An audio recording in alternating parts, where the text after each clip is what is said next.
Assalamualaikum warahmatullahi wabarakatuh. Alhamdulillahirabbil alamin. Aqibatul lil muttaqin. Fala udwanu illa 'alal zalimin. Summa sholatu wassalamu ala asrofil anbiya'i wal mursalin wa man tabi'ahum bil ihsani ila yaumiddin. Amma ba'du. Laqad qala Allahu ta'ala fil Qur'anil Karim wa huwa asdaqul qailin. A'udzu billahi minasyaitonir rajim. Bismillahirrahmanirrahim. Falau nafara min kulli firqatin minhum ta'ifatul liyatafaqahuddin. Amma ba'du. Rabbi zidna ilman warzuqna fahman birahmatika ya arhamar rahimin. Amin. Sahabat RNTV dimanapun Anda berada, manusia adalah makhluk yang mewarnai sejarah. Pada umumnya, sejarah yang berpengaruhlah yang dianggap mewarnai. Karena pada sejarah yang mewarnai tersebut akan menjadi pelajaran dan asal-usul keluarnya ide baru di masa yang akan datang. Maka ide inilah yang nantinya akan menjadi sejarah baru. Namun hal tersebut belum tentu mewarnai seperti sejarah yang lalu. Maka dari itu pentingnya kita menuntut ilmu agar bisa memenuhi ide-ide baru pada tujuan yang benar. Sahabat RNTV dimanapun Anda berada, menuntut ilmu itu bukan hanya sekedar nasihat, namun hal ini merupakan faridatun ala kulli muslimin, diwajibkan bagi seorang muslim. Ketika Abu Hurairah, sang pelajar yang diberi kemuliaan di sisi Rasulullah karena ilmunya, Ali bin Abi Thalib, sang didikan Rasulullah yang karena ilmunya sehingga beliau dijuluki dengan babul ilmi, gudangnya ilmu. Khalid bin Walid, pemimpin andalan kaum muslimin yang karena ilmu dalam siasat perangnya sehingga beliau dijuluki dengan Saifullah. Maka jelas menuntut ilmu itu bukan hanya setiap pagi pergi ke sekolah, minta bekal ke si mama, duduk dengan rapi. Karena pada diri Khalid pun yang sepertiga hidupnya selalu diisi dengan perang, namun ia tetap dianggap orang yang berilmu. Apakah yang demikian termasuk ke dalam menuntut ilmu? Jawabannya jelas. Karena pada diri Khalid pun ia termasuk ke dalam golongan manusia yang mewarnai sejarah. Karena pada sejarah yang ia cetak terkandung pelajaran dan motivasi pembangkit ide-ide baru.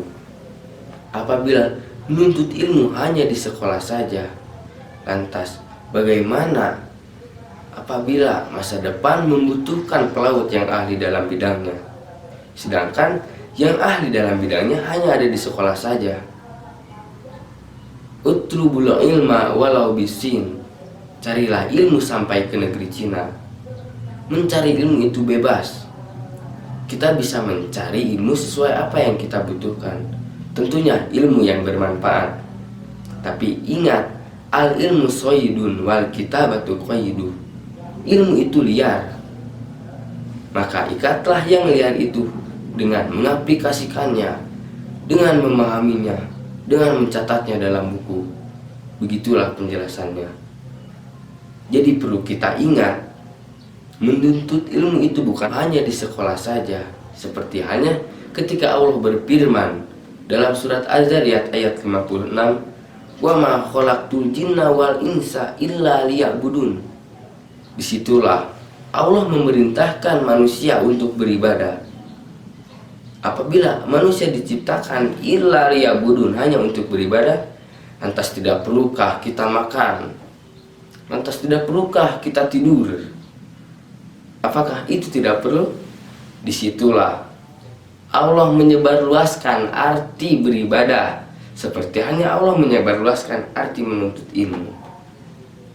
Membicarakan beribadah, seseorang yang tidur, yang makan, yang berjalan itu bisa menjadi ibadah nantinya selagi ia melakukannya lillahi, karena Allah.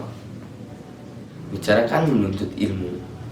Seseorang yang bekerja sebagai pedagang, sebagai nelayan, itu bisa menjadi bagian menuntut ilmu apabila ia mau mencatat ilmu yang ia dapat.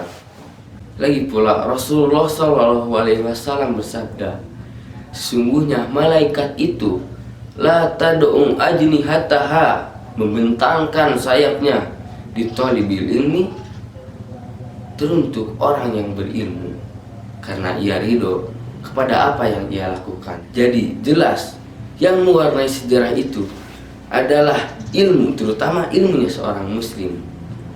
Selain itu juga, dengan ilmu membawakan kewibawaan pada diri kita yang mampu menuliskan sejarah dengan tinta emas. Maka marilah kita miliki ilmu yang mampu menuliskan sejarah dengan tinta emas. Karena sesungguhnya orang yang berilmu itu apabila ia telah meninggal dunia, ia akan seperti orang yang hidup. Orang yang tidak memiliki ilmu, dalam kurung bodoh, ia akan dianggap orang yang mati walaupun ia masih hidup. Jadi perlu kita ingat bahwasanya ilmu yang bermanfaat itu adalah amal yang bisa terus mengalir walaupun si pemilik ilmu tersebut sudah mati. Tentunya ilmu yang terus diamalkan yang akan mengalir tersebut. Apabila ada jarum yang patah, janganlah simpan di dalam peti. Apabila ada kata-kata yang salah, mohon jangan simpan di hati. Mungkin cukup sekian dari saya. Wassalamualaikum warahmatullahi wabarakatuh.